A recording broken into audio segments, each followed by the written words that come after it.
Don't mess me about. I don't mind as long as it's alive. Can't sell a dead one, but I can't help myself. I just love it. Hello everybody and welcome back to another video.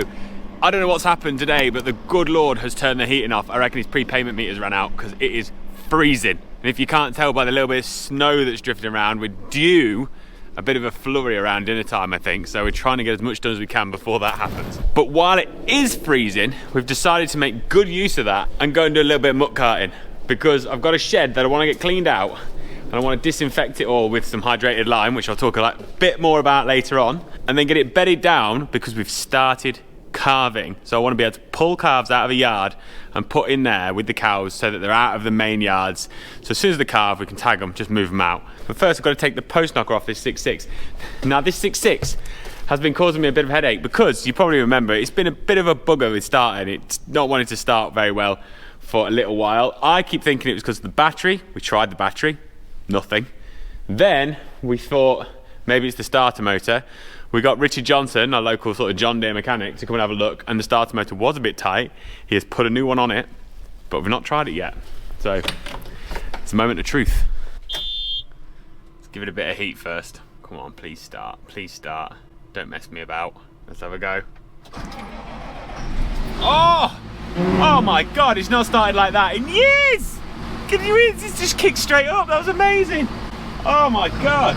It's like I've got a new one. Right, let's take this post knocker off and then we'll go and get a trailer.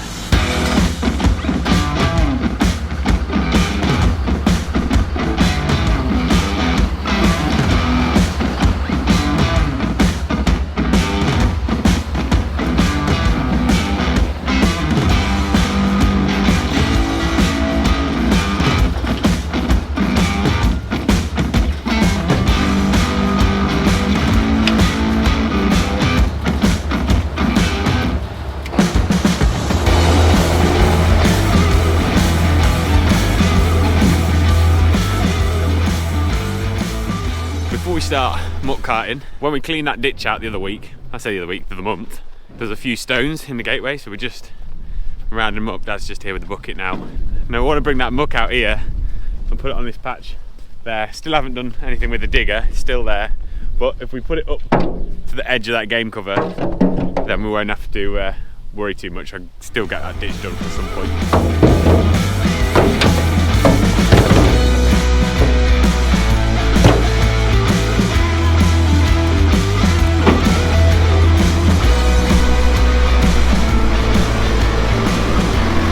We were just discussing actually, because this gateway here is kind of small.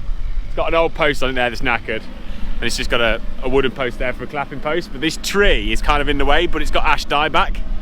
So I think at some point we're gonna have to have that down and put a bigger gateway in there. It's a field that we go into all the time, but that's like the biggest gateway, so we really need to do something about that. So this is the yard that we're gonna clean out. That's just getting started. I think we can do most of it with the bucket because there's not that much muck in there. But the reason we want to do this one is because I had mentioned that we were going to take the heifers out of the cows, which are in that side, and put the heifers in here to calve. What we've now decided to do is keep the heifers and all the cows in those 3 yards out there, but bring them into here once they've calved.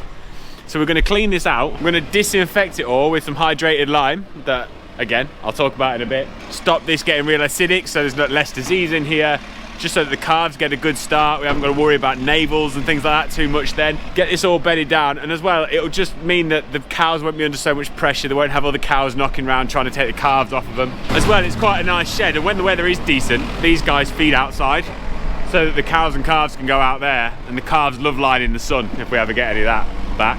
At the minute, I think they'd just be glad to get out of the snow.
couple of times now I have mentioned some hydrated lime, and I've been kindly sent this by the guys at Singleton Birch.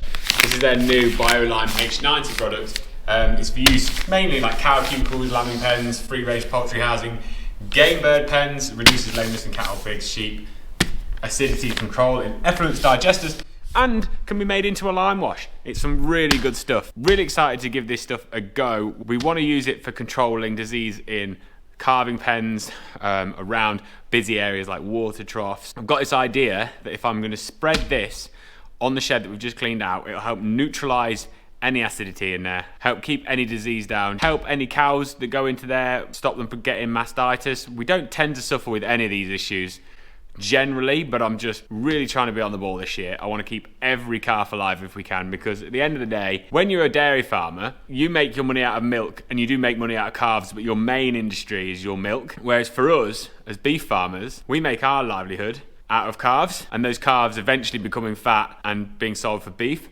So every cow needs to produce a calf, and every calf needs to stay alive. So for me, anything I can do to keep a calf alive, stop it getting diseases, stop it getting some sort of knockback, whether it's because it ends up with a bad navel that needs treating or whatever it might be, is going to be a bonus in the long run. So that's why we're going to give this stuff a go. They've also kindly sent me this.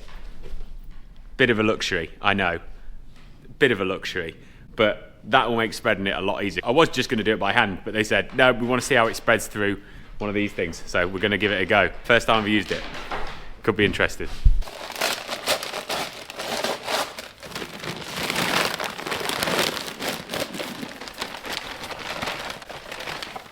I've changed the settings in there so that it throws it the furthest.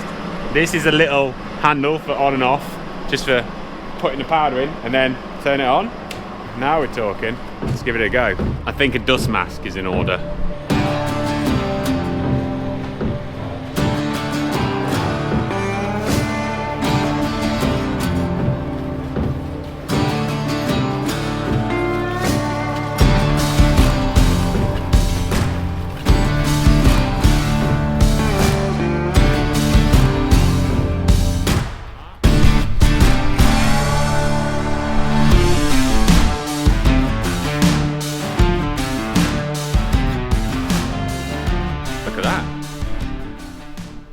I'm well impressed with that. Did that in no time as well. I know this might seem like a little bit extreme just to do this yard down like this, but we used to do all of the lambing pens back when we had sheep. After every ewe, we used to take the sheep out, disinfect it with hydrated lime, and then rebed it for the next one. And I think something we really ought to do a bit more of with the cows and calves. And the other thing is as well, it made a big difference when we were lambing, so why wouldn't it make a big difference when we're calving? It's one of those things, you all know how much I like my cycling, and Team Sky, they developed that concept of marginal gains, and I think it's something that we need to do a bit more of in farming. Little tiny gains, little things that added up are just going to make a big difference, and I think this is the kind of thing that could do that. The other thing as well with this Ag Mini, it's on air tyres. I think I could drag that across straw yards, especially if I was pulling it and not pushing it. So I think potentially we can start and do this in bedded yards as well. All we got left to do now is to bed that yard, feed the cows, and then I can get the cows and calves out of the other yards and put them in there. Oh, the snow is really coming down now. I hate snow, by the way. I don't mind it if I'm skiing, but any other time, pointless stuff.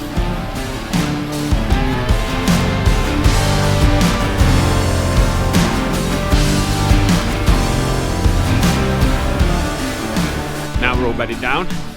Last job's to go and get some cows. To be fair, it's surprising this year how much less straw we've used because we've been using barley straw. This is barley straw. It's just way more fluffier than your oat straw and your wheat straw. And we've just seemed to use a lot less bales. I don't know why. It's all we had this year because the neighbour grew about 300 acres of barley in one block. So we just had that straw. We didn't have any choice. But yeah, quite like it.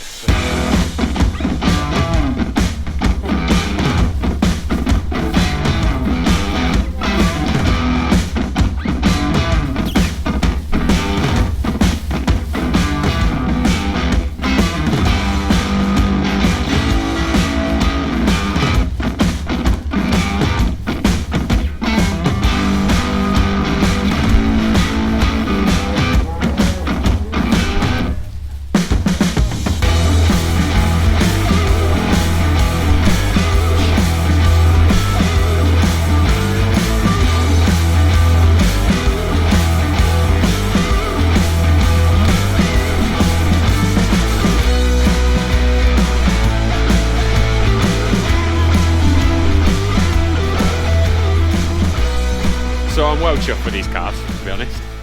There's 4 of them so far, that's all we've had. 1 is a 2015 cow, the other 3 are second calvers. There's 3 heifer calves, 1 bull calf.